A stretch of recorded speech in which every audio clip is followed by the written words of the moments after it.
Assalamualaikum warahmatullahi wabarakatuh.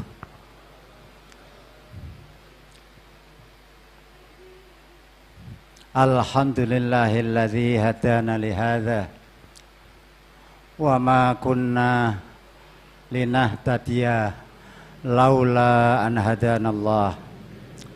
Wassalatu wassalamu ala sayyidina al-Mustafa syafi'ina wa qurrati ayunina wa qudwatina wa maulana Muhammadin sallallahu alaihi wa ala alihi wa sahbihi wasallam wa ala alihi wa sahbihi wa man tabi'ahu dahu ila yaumi ziham amma ba'd. Subhanaka la ilma lana illa ma 'allamtana innaka antal alimul hakim. Al-mukarramun, para masyayikh, para habaib, wabil khusus sedaya kaluwargi pondok-pondok pesantren agung ingkang putu wayahipun lan sebagian santri-santrinipun sami ngaos wonten gedung Kanzus Sholawat Pekalongan mriki. Wabil khusus dumateng tuan rumah sahibu Kanzus Sholawat Maulana Abi Muhammad Bahauddin Muhammad Lutfi bin Ali bin Hashim bin Yahya atalallahu umrahu fi sihati wa afiyah waj'alhu wa auladahu wa iyalahu wa man yuhibbu ilaihim min ibadika salihin al-mukhlasin. Bapak-bapak, sederek-sederek, santri-santri Lirboyo yang berkenan hadir pada acara Hall Habaib dan Masyayikh Nusantara pada sore hari ini. Saya di sini mewakili teman-teman alumni yang cabang Pekalongan, alumni Himasal cabang Pekalongan, untuk kesekian kalinya. Alhamdulillah, pertama-tama saya menyampaikan terima kasih yang tak terhingga kepada keluarga dzurriyyah Maulana Al-Habib yang telah berinisiatif mengadakan haul guru-guru kami, kiai-kiai kami, sehingga pada sore hari setiap tahun sudah berjalan kurang lebih 5 kali atau 4 kali. Alhamdulillah, saya sebagai santri-santrinya merasa diberi kesempatan untuk menyambung, melakukan robitoh batiniyah dengan guru-guru kami, dengan masyayikh-masyayikh kami yang jauh ada di tempat yang kadang bagi beberapa orang sulit dijangkau secara fisik karena faktor satu dan lain hal. Kesempatan hall ini alhamdulillah bisa mempertemukan kita pada guru-guru kita secara rohani, baik dari guru pondok pesantren Lirboyo, guru dari pondok pesantren Ploso, Mojo Kediri, pondok pesantren Sidogiri, Kraton, Puntina, Pasuruan, terus saking pondok pesantren Al Anwar Sarang Rembang. Terus wonten malih santri-santri Ramadan teng mriki saking pondok-pondok pesantren di sekitar pondok peninggalan cucu-cucunya dan cicit-cicitnya Kiai Haji Khalil bin Abdul Latif Bangkalan sing sami setiap tahun istiqomah ngaos teng mriki. Alhamdulillah bagi teman kang santri yang barangkali tidak berkesempatan bisa mengaji tiap malam sampai kadang kalau sama abah sampai jam 2:30 malam di dalam timur. Ini alhamdulillah kesawaban barokahipun pada sore hari ini. Mudah-mudahan ada penerus-penerus dari santri-santri Lirboyo nanti yang bisa meneruskan ikut ngaji kepada masa-masa sepuh yang hatinya sudah bening, yang sudah selesai dengan dirinya, sudah ikhlas hanya menghadap kepada Allah Subhanahu wa taala, sehingga luberan ilmunya bisa kita manfaatkan untuk umat bersama-sama.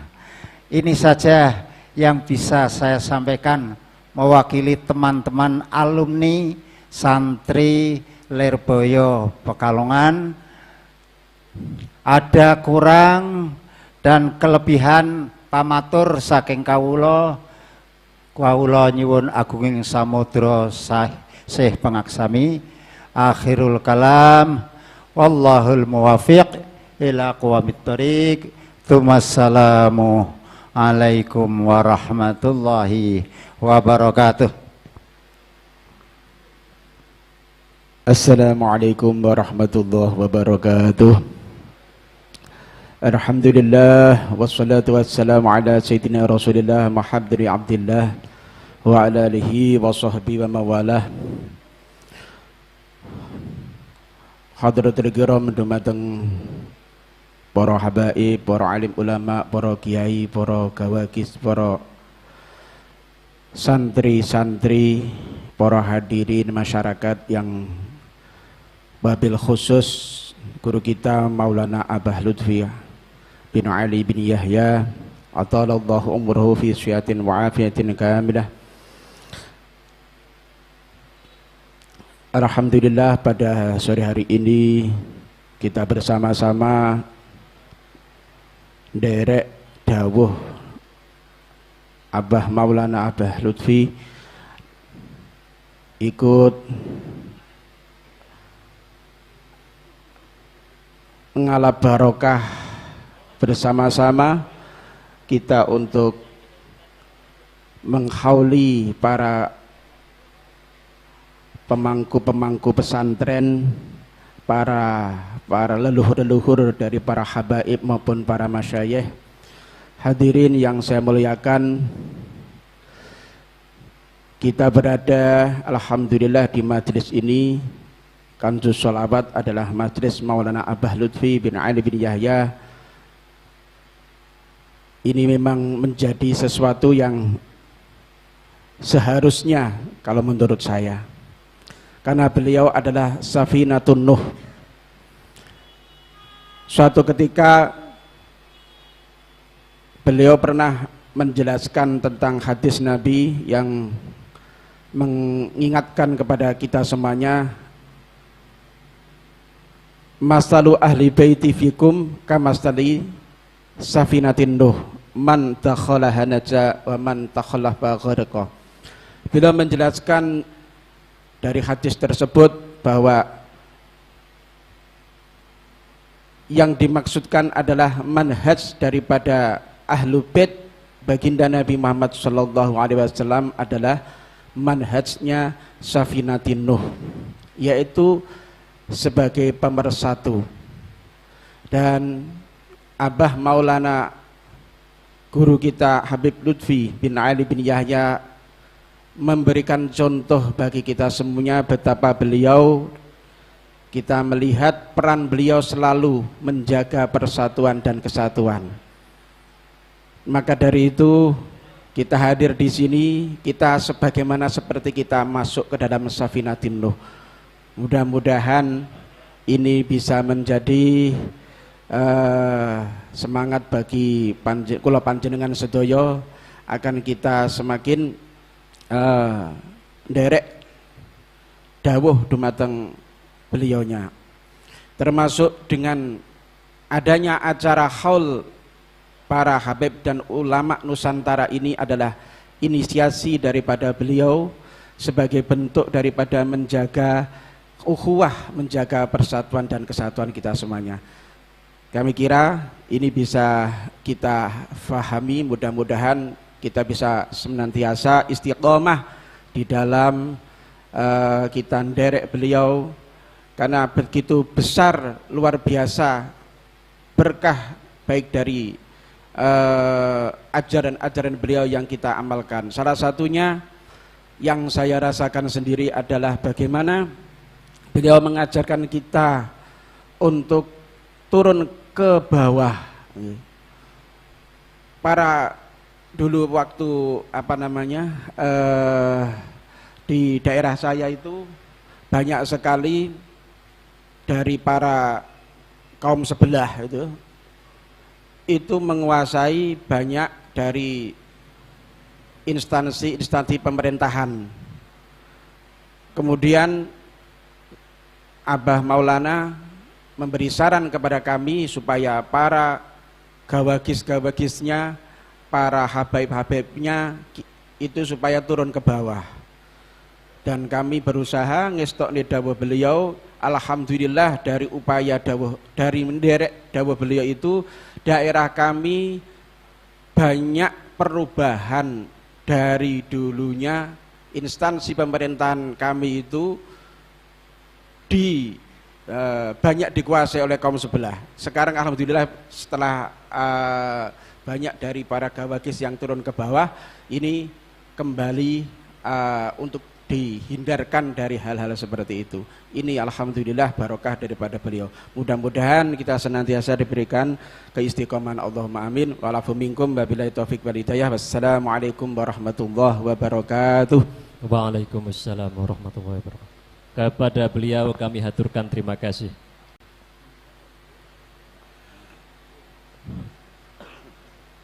Assalamualaikum warahmatullahi wabarakatuh. Alhamdulillah, salatu wassalamu ala rasulillah sayyidina maulana Muhammad bin Abdillah wa ala alihi wa sahbihi wa tabi'ahum bi ihsanin ila yaumil qiyamah. Salatan taghfir lana biha li walidina wa li masyayikhina wa li muallimina wa li jami'il muslimina wal muslimat wal mu'minina wal mu'minat al ahya'i minhum wal amwat wa sulih biha al imama wa ahlal baiti wal ulama'i wal umara'i wal ummah wa alif baina qulubihim wa fa'shar wa ba'dihim an ba'd wa mimma nakhafu wa nahdar. Subhanaka la ilma lana illa ma 'allamtana innaka antal alimul hakim wa tub 'alaina innaka antat tawwabur rahim. Rabbi shrah li sadri wa yassir li amri wa hlul 'uqdatam min lisani yafqahu qawli, amma ba'du.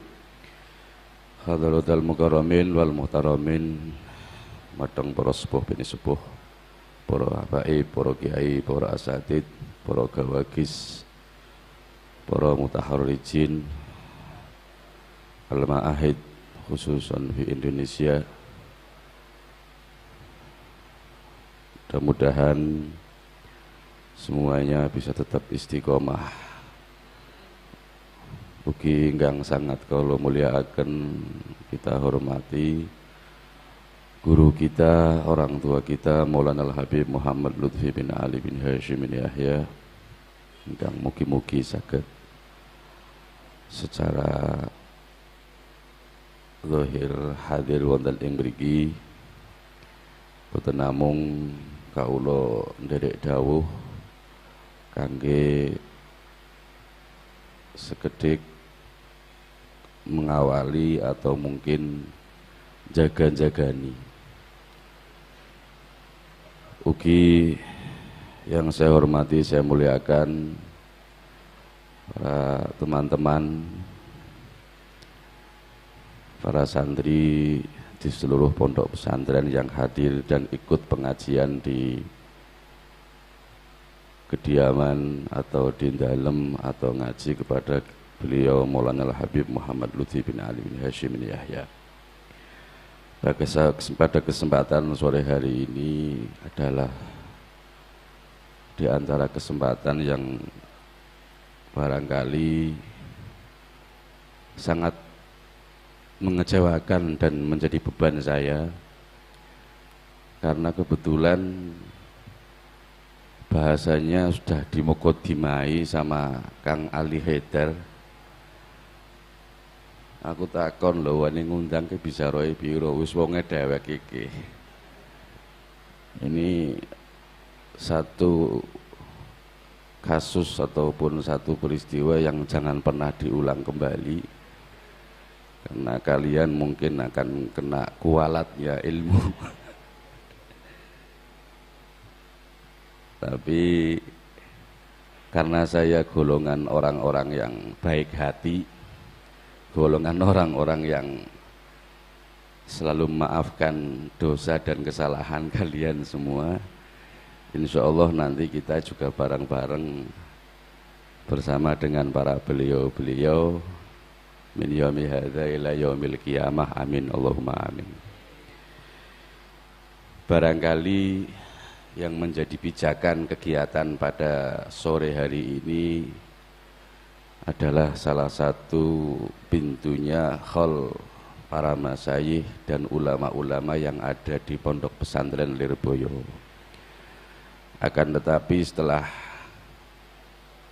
soan minta restu dan arahan, justru oleh beliau diminta sekaligus untuk ngekholi para kiai-kiai dan masyayikh di Nusantara. Apa alasan beliau napa niku mengarahkan dan meminta kepada kita semua holnya itu sekaligus saja ataupun semuanya? Karena pada hakikatnya satu dengan yang lain itu saling terikat. Wong master kuncinya itu adalah Al-Quran was sunnah. Master kuncinya adalah Rasulullah Sallallahu Alaihi Wasallam. Sehingga nama Lirboyo, Ploso, Sidogiri itu hanya sebagai ijtihad personal, ijtihad para mujtahid di Indonesia yang membentuk lembaga dengan nama-nama sendiri. Saya pernah dalam kesempatan tahun kemarin itu cerita, karena itu juga saya dapat cerita dan keterangan dari beliau.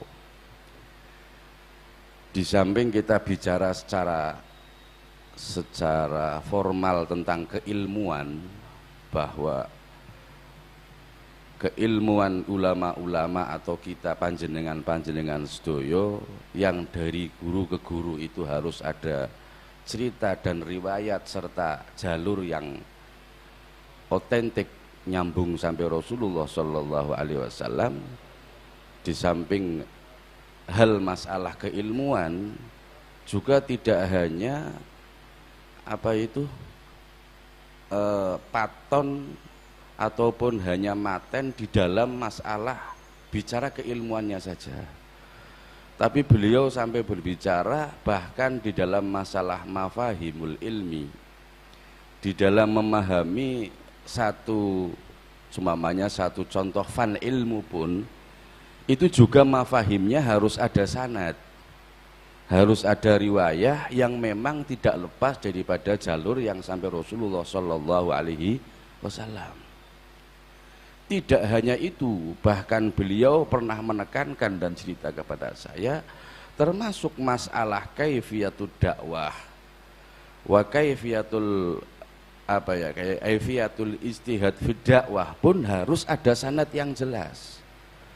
Contoh begini, ada orang yang sanad keilmuannya itu jelas, ahli sunnah wal jamaah, umpamanya dia guru atau mondok di katakan Mesir misal, satu contoh, ataupun mungkin di Indonesia lah, katakan satu contoh.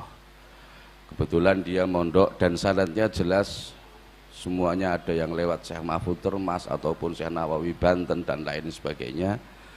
Itu misalkan kok secara keilmuan dia jelas, amaliyahnya pun jelas, tapi ijtihad fi dakwah, ijtihad fi siyasah, ijtihad di dalam menentukan langkah cara berdakwah pun kok tidak mengikuti sanad yang jelas seperti yang ada di Indonesia. Misal kok malah ijtihadnya ataupun ngikutinya Ikhwanul Muslimin, meskipun amaliyahnya itu ahlu sunnah wal jamaah, tapi kalau ijtihad dakwah, ijtihad politiknya kok ngiblatnya juga sana, ya tetap salah. Karena apa? Tidak akan sesuai dengan mujtahidin fi Indonesia. Mohon maaf, bahasa kata saya mujtahidin jangan dibayangkan Imam Syafi'i mujtahid mutlak atau mujtahid tarjih atau mujtahid dan lain, jangan dibayangkan itu, tapi mujtahid dalam menentukan langkah sistem dalam berdakwah. Mohon maaf, barangkali kita semua akan lebih asik dan indah melihat sekian banyak cara beliau membentuk sebuah ijtihad dalam membangun sistem di pondok masing-masing. Saya ketemu dengan teman-teman dan saudara-saudara di Lirboyo. Bagaimana cara beliau teman-teman itu menyampaikan satu saran pendapat di saat diskusi. Saya dengar lagi teman yang kebetulan alumni Sidogiri, bagaimana dia diwarnai cara berpikirnya oleh Kiai Nawawi Abdul Jalil atau Kiai Khalil bin Kiai Nawawi atau mungkin Kiai Nur Hasan dan sebagainya. Jadi kelihatan ada ciri yang memang sudah dibentuk dan ditirakati oleh para beliau-beliau, dan mungkin kita anggap ini adalah sebuah ciri khas atau hasil ijtihad. Yang kedua, barangkali ada sistem yang saya lihat dengan cara yang dibangun oleh Mbah Zubair lewat Mbah Maimunnya, umpamanya kayak yang Tegalrejo ataupun yang Kaliwungu ataupun yang dari Bangkalan dan lain sebagainya. Ini adalah ijtihad personal yang dibentuk oleh beliau di dalam membangun pondok pesantren. Sebab begini, ngapunten, ijtihad apapun dalam sistem dakwah ataupun politik di Indonesia akan bisa berhasil, akan bisa sesuai kalau sudah ada contoh yang juga pernah sesuai dan berhasil di bumi Nusantara Indonesia ini. Ngapunten, ini kita contoh-contoh sajalah, bahwa kita sepakat bersama-sama, teman-teman ataupun saudara-saudara ataupun para santri, bahkan mungkin para senior-senior kita sepakat bahwa sistem dakwah yang kita terapkan di Indonesia yang sudah pernah sukses adalah yang dibawa oleh para auliaid, para wali sanga. Kita kembali di masa wali sanga yang mungkin kita sepakat ada bukti yang nyata ataupun ada manuskrip ataupun mungkin catatan di nisan bahwa para aulia itisah, wali-wali sanga itu yang masa wafatnya itu bisa kita jadikan patokan adalah Syekh Maulana Malik Ibrahim. Sebab di nisan beliau ada catatannya tertulis 822. Ini buat patokan ya, ini buat patokan.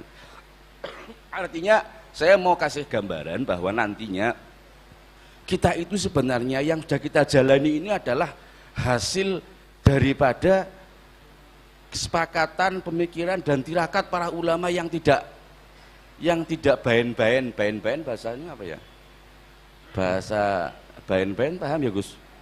Tidak bain-bain. Orang paham ya? Apa kalau bicara di sini itu tidak bain-bain. Apa kalongan? Tidak main-main, tidak sembarangan. Itu namanya tidak bain-bain. Kepala nggak dicatat kamus baru nanti. Sehingga saya mau menarik ini dari bukti yang pasti di Indonesia yang sudah bisa kita jadikan standarnya adalah catatan di nisan Syekh Maulana Malik Ibrahim Gresik. Beliau wafat 822. Nah, artinya bahwa dari garis ini kita bisa bayangkan, kita bisa jadikan alat bukti bahwa di masa Nusantara ini ada perjuangan Syekh Maulana Malik Ibrahim.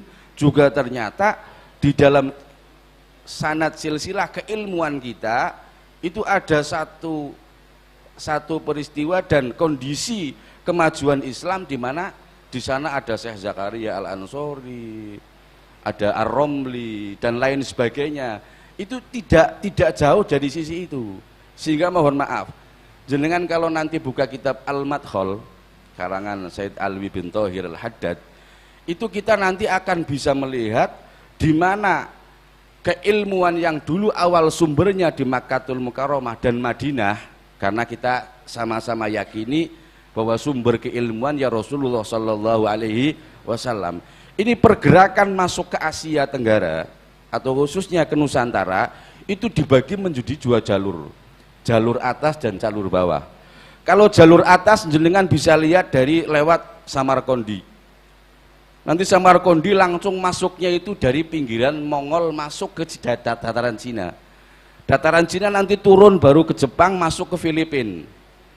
Ada yang dari jalur bawah, misal dari Makkatul Mukarramah masuk ke Aden Yaman, Yaman masuk ke India, India masuk ke Pakistan ataupun nanti masuknya lagi adalah dari Aceh. Lah, dari Aceh ini dari jalur bawah dan dari jalur atas Filipina masuk ke bawah bisa masuk langsung ke Sulawesi, bisa masuk ke Irian, bisa masuk ke Kalimantan, bisa masuk ke Sumatera dan lain sebagainya dari Filipina turun. Mohon maaf. Nanti jenengan bisa tahu pergerakan Bani Umayyah dan pergerakan Bani Abbasiyah. Terus pergerakan setelah itu dan setelah itu kita akan tahu warna keislaman dan warna sistem dakwah yang masuk di bumi Nusantara ini. Sehingga para wali songo itu membuat satu titik konsep apa yang dilakukan para aulia itisah masuk di Indonesia. Rujukannya apa sih? Rujukannya apa sih? Rujukannya adalah Sohifatul Madinah. Rujukannya adalah Piagam Madinah. Lah, Piagam Madinah ini sebagai rujukan wali songo. Sehingga saya temukan catatan. Alhamdulillah, wassalamualaikum warahmatullahi wabarakatuh. Besok lagi.